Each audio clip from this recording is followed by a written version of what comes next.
Ladies and gentlemen, welcome to the eSports Report for Thursday, May 8th. It's my first episode being 28 years old, and I'm feeling old today, but an old happy man I am. Unreal Tournament just announced today. Epic Games going to be working with the community to co-develop the new game. They went with the title Unreal Tournament. This has been a title that I've been a big fan of basically since I started playing first-person shooters. It was a PC title, lots of different iterations, and in fact, Unreal Championship was the first game I ever played on Xbox Live.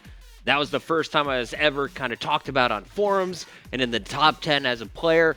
And I'm super excited because this is a new PC project that will also be available. It'll be on Windows as well as Mac and Linux, but they're basically leaving it up to the community to improve the game, and the goal is to make this the next future competitive shooter. So we'll see all kinds of new guns, new maps being made, as Unreal, a real staple for any old school first-person shooter. You've seen things, all different games kind of take different aspects that we've originally seen in the Unreal series. Now, what was really cool is they did a live stream on Twitch today, the developers. It wasn't the highest production quality stream or anything like that. However, they talked about a lot of great stuff. They want to create a marketplace where modders and just junior programmers, guys out there who want to work on creating their own maps, guns, levels, more, these guys have a chance to either make it free for everyone or charge a small price. That's going to help the company make their money back on development, but it'll be free to play for the public. If you listen to the developers today, they said, it's a very liberating piece of technology. They will be giving tutorials on UnrealEngine.com. They have a YouTube channel as well as their VOD always available on their Twitch stream, twitch.tv/UnrealEngine. They also have a wiki created where the developers will share the process for making games. This is a quote, "This level of communication will allow people to avoid a few speed bumps they may run into. Hope to create a new generation of developers that enjoy using the Unreal Engine 4. Another thing here said modders can create content, maps, game modes, etc., and can choose to share or sell in the marketplace. It's basically the foundation for the next great competitive shooter. Now, a few other things they were talking about. A lot of great ideas came up over the time of the past Unreal's development, and they said they simply didn't have enough time to iterate, to put in a lot of their new ideas, to actually formalize it and get it into the new game. However, with the community now being a part of it, they say that there will be plenty of time to iterate enough to balance out a new part of the game, and they're hoping that the community will be able to help them out. What do you guys think about this? A game coming out for free, developers really leaning on the community to complete it. It's not just the developers that'll be releasing this one. They're really expecting engagement from the community and from the modding community to step in, helping make the new weapons, the new guns, and the new game modes. I'm pretty excited about it. And I have to admit, I'm a terrible PC player. My mouse and keyboard skills are awful compared to what I can do with the controller. But I know this may be a game that will bring me back. They want to make a new future competitive shooter. PC, that's where we've seen games like Counter-Strike survive for 10 plus years in eSports. Unreal Tournament, they said they don't want it just to be this year. They don't want it just to be next year. They want it to be something that is ongoing and constantly evolving. To me as a gamer, I think it's pretty awesome news. I want your thoughts. Tweet me. I'm at MLG Puckett. I'll be reading some of your tweets over the course of the day. What has me most excited about this is the word that competitive. The developers dropped that in their interview. They're saying future competitive shooter title. What more can you ask for? Unreal Championship, if you guys never played it, you still have an Xbox original hanging out, go pick it up for about $2.99 at your GameStop, put it in, and play with Frostbite. He was one of my favorite characters of all time. Super fast little dude with a flat cannon. All right, so let's go into the next segment from games that are announced. We had Unreal Engine 4 and Unreal Tournament announced there by Epic Games. Also saw that there's a new Xbox One exclusive title, Sunset Overdrive, coming out. And I have a video that I found of that. It's the new trailer that they released today. Let me find it real quick for you. And shout out to Lennox Cool Gamer, our former switcher here at MLG. He's now over at 343, and he linked me to this game. So Lennox, big shout out to you. Here's a look at Sunset Overdrive. It's not competitive, but it sure does look fun.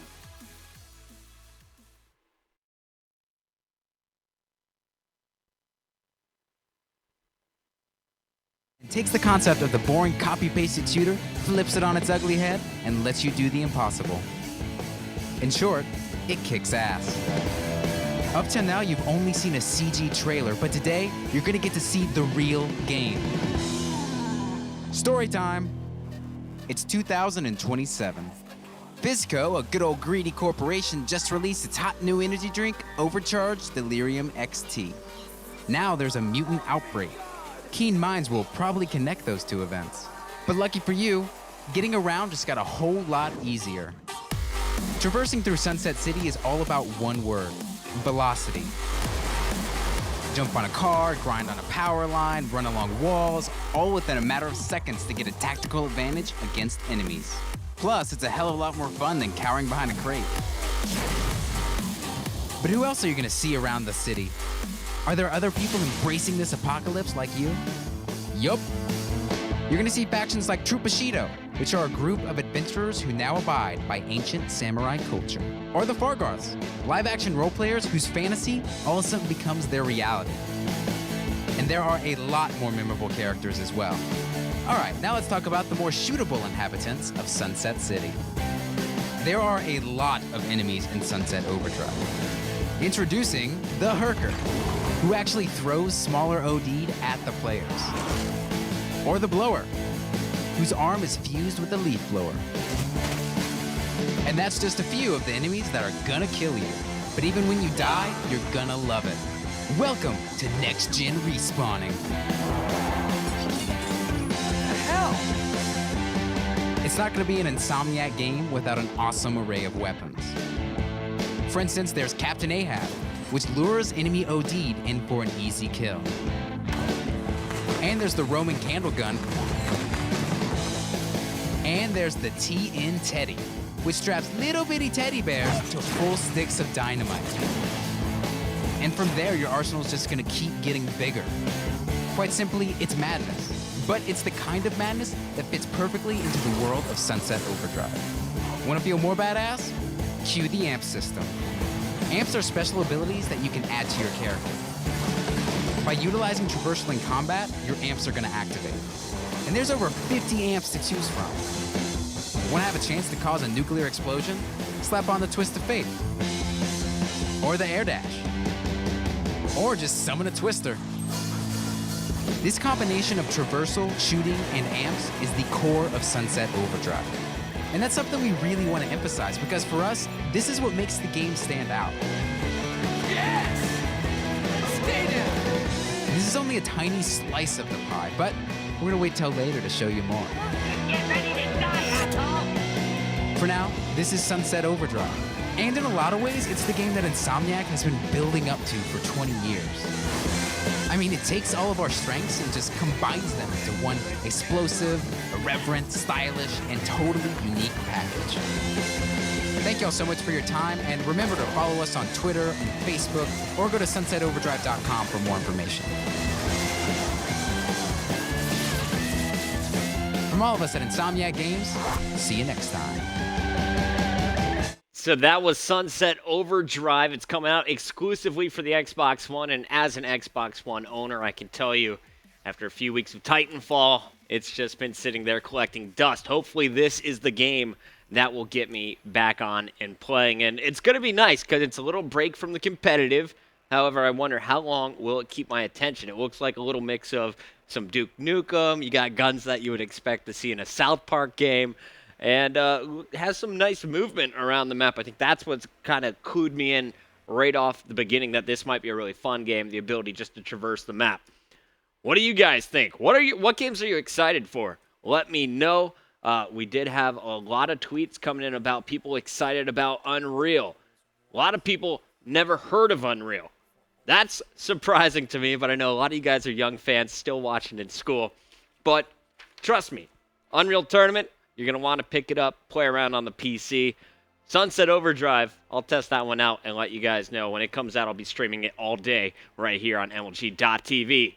New games aside, let's go to old games. I asked you to submit your top 5 plays to MLG.tv/submit. You did it. Here's our top 5 plays from the community.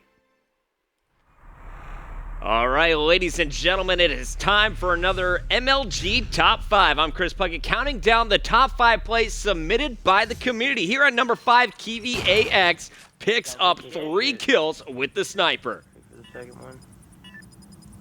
Once you get this 2-pick, a 2v1's easy. You got this. Yo, good shit. See the good shit! Nice 3-piece there. Moving on to number 4, Omega Ches, and a 1-on-3. The wallbang is real. Excellent job, Ghosts. Get ready for the next round. Ridiculous stuff here from Omega Ches. This is in slow motion. Omega ripping it up at number 4 in S&D. At number 3, we got an ace in 3v3 against Optic Gaming from Lone Gun SV. Yo, he's freaking. Yo, there's 2. They're both right over there, yeah. They're both in that building. There's 1. Time's almost up.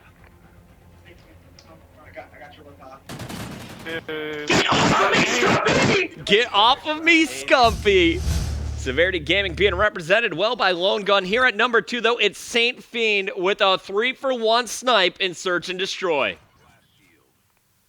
Yeah, that just happened. Fiend picks up all 3 kills to win the round. How'd he do it? Here it is one more time.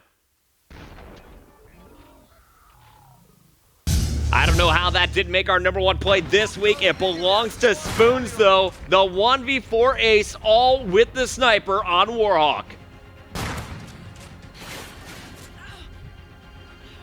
Sleight of hand.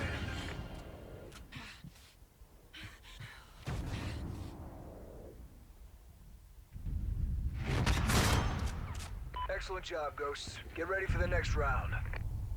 Spoons going huge, gets our number 1 spot this week. If you think you have a top 5 worthy play, hit me up, send it in, MLG.tv/submit for a chance for it to be cast live right here on the eSports Report. Guys, we're going into a quick commercial break. When we return, we're talking the X Games. A new age restriction was announced yesterday. Already we're seeing some roster swaps as everyone's trying to get into those top 5 teams according to the Pro Points. I'll give you a lowdown of where everyone is stacked up right now and what teams you can expect to see June 6th through the 8th in Austin at the X Games. We'll be right back.